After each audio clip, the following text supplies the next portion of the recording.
Senyeri abagenyi bonna bayangiddwa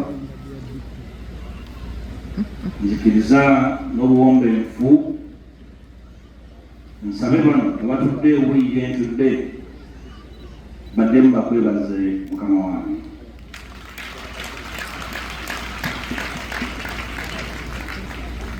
Tukwebaza okutukulemberamu olunaku luno olw'enkizo olwa jubileeyo eya Kitovu Dinari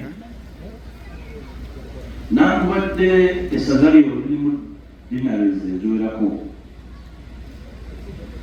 naye buli oyogera ku Kitovu Dinari oba oyogera ku mwepisikoopi beppo endala sizize, n'olwekyo Kitovu Dinari muli ba nkizo era mwagala okwekubirako mu ngalo.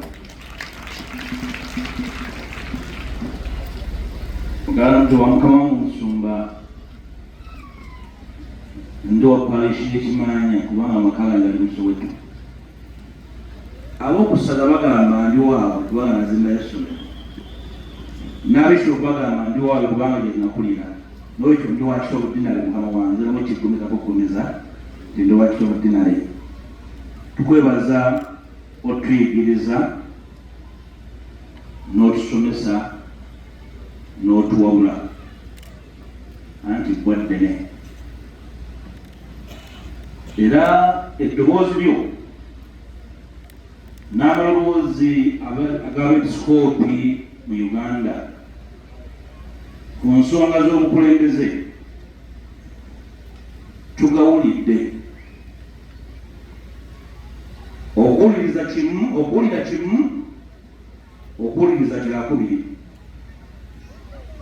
Era ffe abali eno abalowooza nti Uganda etambula bitegefu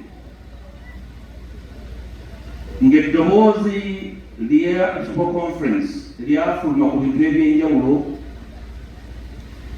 ekyewuunyisa abamu ku baagala enkyukakyuka baaliwulira naye tebaawuliriza.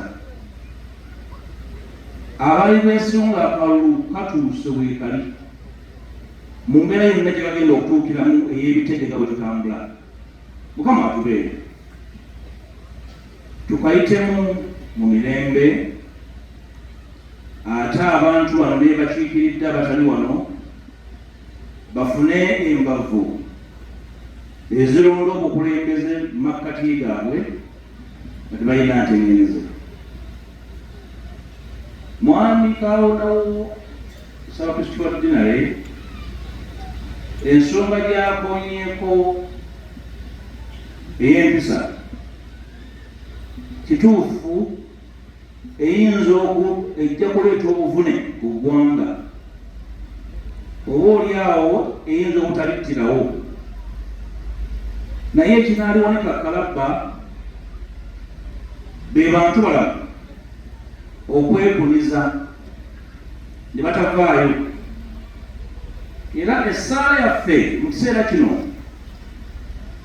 ndowooza ebeere nti Mukama atubeere, abo abalina okwogera boogere, abatalina kwogera bawe olukusa n'omwagaanya aboogere eby'ensonga boogere.